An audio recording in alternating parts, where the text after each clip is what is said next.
लगभग 50 सालों से ग्राम समाज के सामुदायिक उपयोग में रही भूमि पर कब्जे को लेकर विवाद गहराता जा रहा है।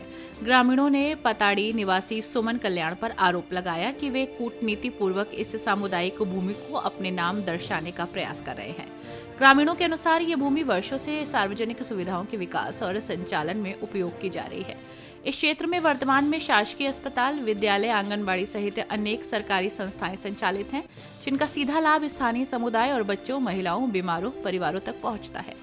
ग्रामीणों ने बताया कि आधार अभिलेखों में इस भूमि का उल्लेख बड़े झाड़ का जंगल के रूप में दर्ज है, जबकि ऑनलाइन रिकॉर्ड में इसे सुमन कल्याण के नाम पर दिखाया जा रहा है, जो ग्रामीणों के अनुसार दस्तावेजी विसंगति और संभावित हेराफेरी का संकेत है। ग्रामीणों का ये भी कहना है कि उन्हें इन विरोधों के बाद नोटिस भेजकर दबाव डालने की कोशिश की जा रही है। इस संदर्भ में बुधवार को ग्रामीणों ने जनपद उपाध्यक्ष मनोज झा से मुलाकात कर उन्हें एक लिखित ज्ञापन सौंपा। ज्ञापन प्राप्त करने के बाद मनोज झा ने ग्रामीणों को आश्वासन दिया और कहा कि जब तक न्याय नहीं मिलता मैं आपके साथ खड़ा रहूंगा। गांव की महिलाओं ने भी इस मामले में अपनी स्पष्ट और साहसिक आवाज उठाई। राधाबाई ने कहा कि हमने अपनी आंखों के सामने यहाँ स्कूल बनते देखा, अस्पताल बनते देखा। ये सरकारी और गांव की जमीन है, किसी एक व्यक्ति के नाम पर इसे कैसे दर्ज किया जा सकता है। वहीं भगवती राजपूत ने कहा कि हमें नोटिस भेजकर डराया जा रहा है, हम दबेंगे नहीं, हम अपनी जमीन के लिए अंत तक लड़ेंगे। ग्रामीणों ने प्रशासन से मांग की है कि जमीन का वास्तविक रिकॉर्ड, पूरा लेख, साथ ही सीमांकन और स्वामित्व की निष्पक्ष जांच की जाए। इस विवादित भूमि पर किसी भी निजी कब्जे के प्रयास को रोका जाए। स्थानीय स्तर पर यह मुद्दा अत्यंत संवेदनशील हो चुका है। ग्रामीणों की निगाहें अब प्रशासनिक जांच और संभावित कार्रवाई पर टिकी हुई हैं। कोरबा से चित्रलेखा श्रीवास की रिपोर्ट। आएंगे आपके पास जो है नवलपुर नाका के बहुत सारे महिला और पुरुष आए हुए हैं, किस विषय को लेकर के आपके पास आए हुए हैं, जानकारी बताएंगे। देखिए, मेरा निर्वाचन क्षेत्र नावपार रोगदा जी के निवासी हैं ये जी और नवलपुर नाका में पिछले 20-25 वर्षों से मकान बना करके रह रहे हैं जी।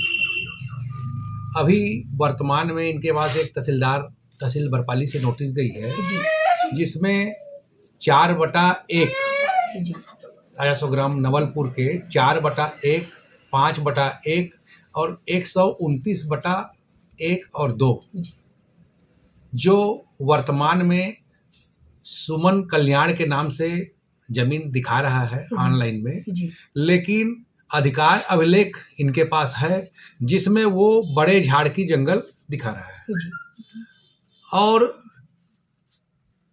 जमीन को कोई बेचा नहीं गया है।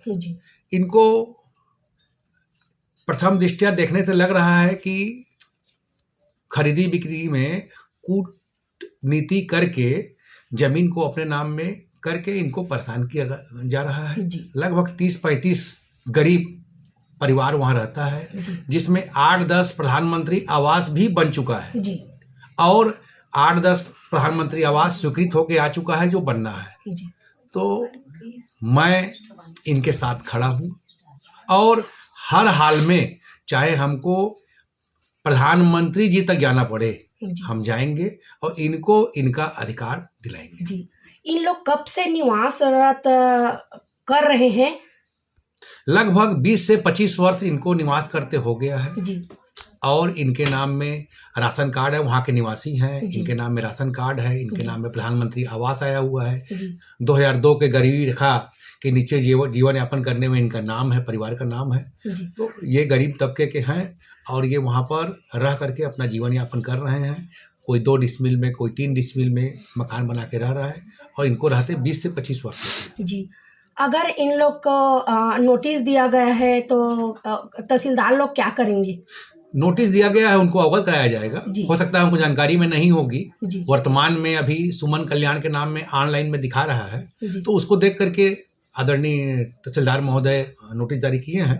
तो 5 तारीख को पेशी है इनका, उनको दिखाया जाएगा और जो अधिकार अभिलेख में है उनको दिखाया जाएगा। निश्चित रूप से सत्य की जीत होगी।